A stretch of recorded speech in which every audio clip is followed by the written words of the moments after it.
Well, this is me at HDB collecting check. This is the first time I've collected a check this big. But of course, it's my first house that I've sold. If you have sold away a property before, I'm sure you've collected bigger checks than what I've done. So in many ways, I'm still newbie. I've handled big checks for clients before, but that's not paid to me, so it doesn't have the same feeling. And you know this, when you see such a big check paid to you, there's always this butterflies in your stomach. So much money kind of a feeling. And that's why I can't quite imagine how, people who have sold their properties through en bloc, the kind of size of check, what does it really feel like? Today, I'll be explaining a few parts. The first is housing payment. I'll be showing you exactly how much is this check. And second part of this video, I'll be sharing with you where exactly am I deploying this amount of money towards. So if you're keen, continue watching on. Hi guys, welcome back. Without further ado, let me show you the breakdown that HDB actually produced to me when I visited the customer service. Declared resale price $437,000. If you follow this channel, I've shared this many times. I want to show you more details so that just in case you are also on the same path, I can give you some heads up. The next part, CPF refund. The first number, $175,000, that's to my wife. The second part, $4,138.48.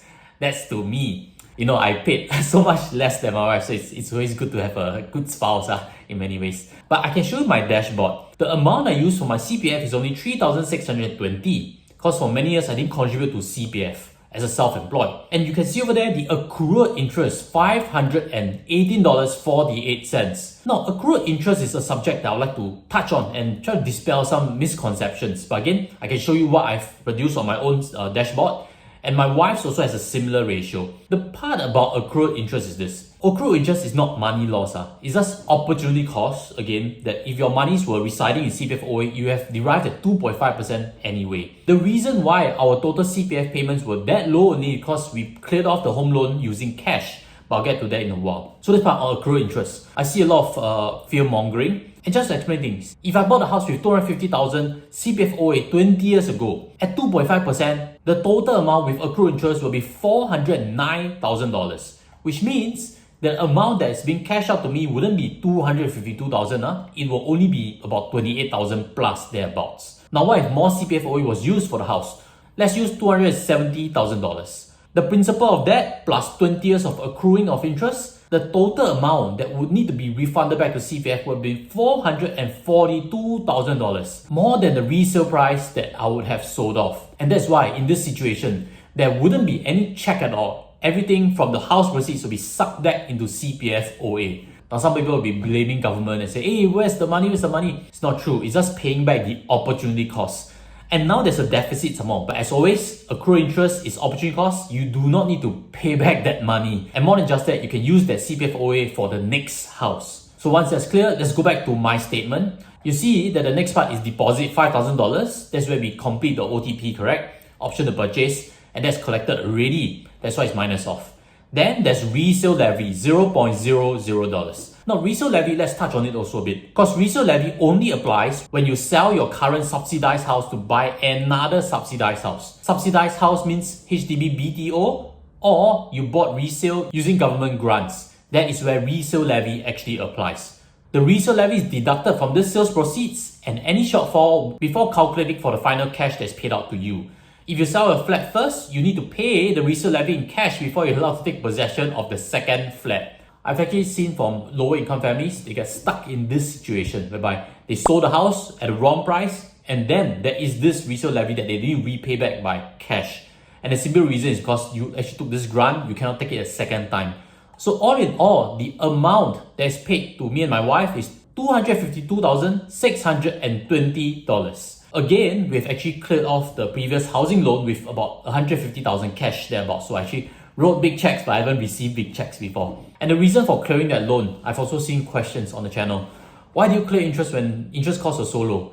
Actually, not true. I cleared this interest for this HDB flat so that we do not have any outstanding loans, which means for this private property, we could use 75% loan to valuation instead of 45%. There's a big gap. That means I can borrow even more. So in property, again, the amount of leverage you can get must work in your favor for the dynamics to be good.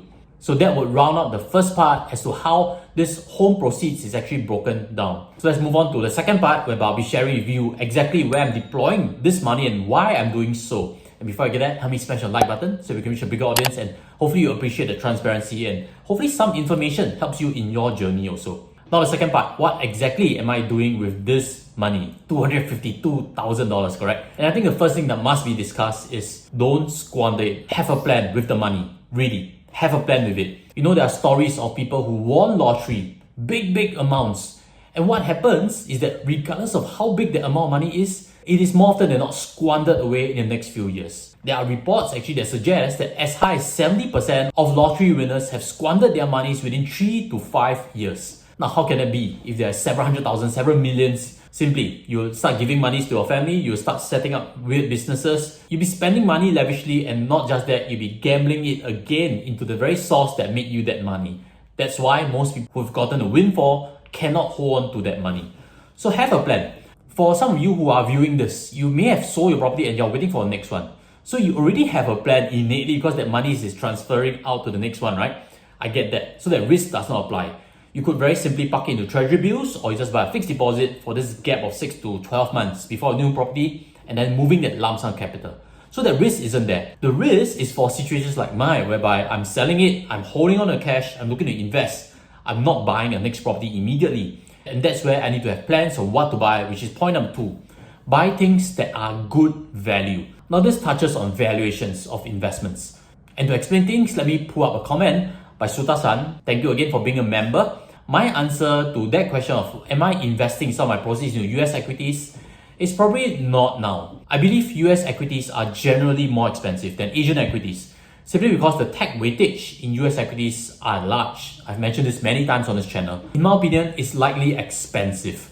But again, when I say US tech, it's a very broad stroke. I understand that. Not every company is still seeing inflated valuations. Google, Amazon are companies that have lost 30, 40, 50% of their valuations in the recent 1 year already and are much better valued than before. I get that. But I'm just saying, as a general, I think that's not a space I'm delving big, and maybe I'll get to that space in future. Where I plan to invest these initial sums are into REITs. What? Why REITs?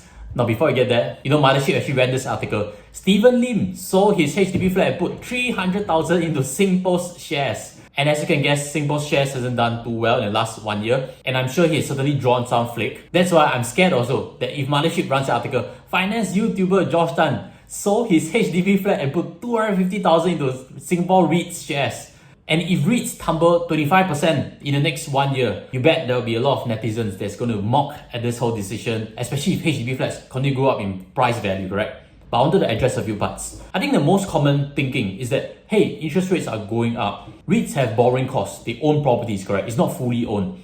Then with rising interest costs, wouldn't that impact dividends? Yes, that is actually true. For example, Suntec REIT's dividends have been falling in the last few quarters. That's because they have a lot of borrowings and they are just not the only one. But the secondary thinking that I'd like to encourage each and everyone think about investments is what exactly is good value. I think that can come from 2 underlying points. The first is that where is the starting point for this particular investment? For REITs, over the last 5 years, you'll see that other than data centers, everything has been trading below book value already. So the starting points for REITs aren't that inflated to start with, unlike in technology. The second is, what's the overall sentiment towards REITs? REITs are deemed to be boring right now. It hasn't done well in share price for many years. The risk of interest cost is higher than before, so on and so forth. You usually see that things with good value don't have a consensus that is going to do very, very well in the next 10 years. That's why it's currently trading at good value to you right now. So when we are investing, we are thinking about the future. A future whereby market has not come to a consensus of what it can be. For example, REITs can continue to still grow its dividends per unit despite high interest costs. That has actually been done before the global financial crisis in 2007. So these are situations which tell me REITs as an asset class is probably fair value, if not possibly even undervalued. And that is why I'm investing this new capital into the REIT sector, which leads to the third point. Don't put everything in one shot. In fact, don't put everything into one particular REIT. There's just no need to subject your investment journey for financial freedom with such uncertainty and risk. I've always advocated don't go all in one particular company, regardless of how you feel about it. And I've actually suggested on this channel before to cap any particular position at 30% and below. In that way, you prevent overconfidence. So with that out of it, let me show you what exactly I've been buying.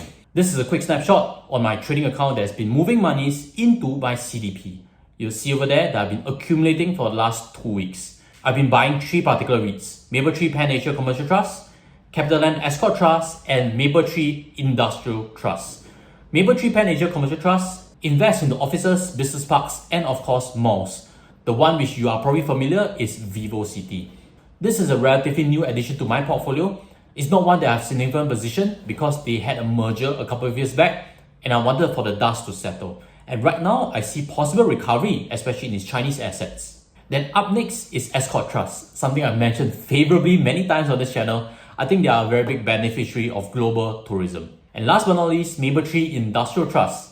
This is one of 4 REITs that have data center exposure. Kappa D series is a pure play, but I do believe Mapletree Industrial Trust track record, whereby you can see dividends growing for a long consistent period, is something that gives me faith in its management.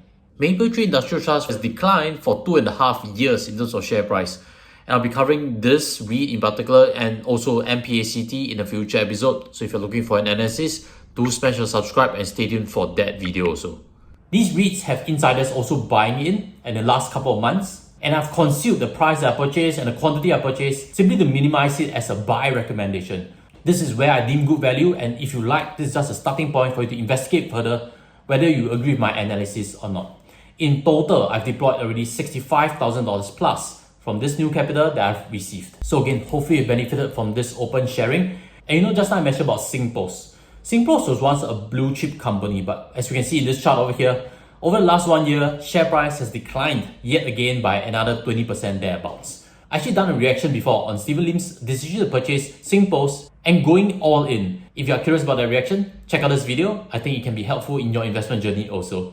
With that, I'll sign off and see you there. Take care as always. Goodbye.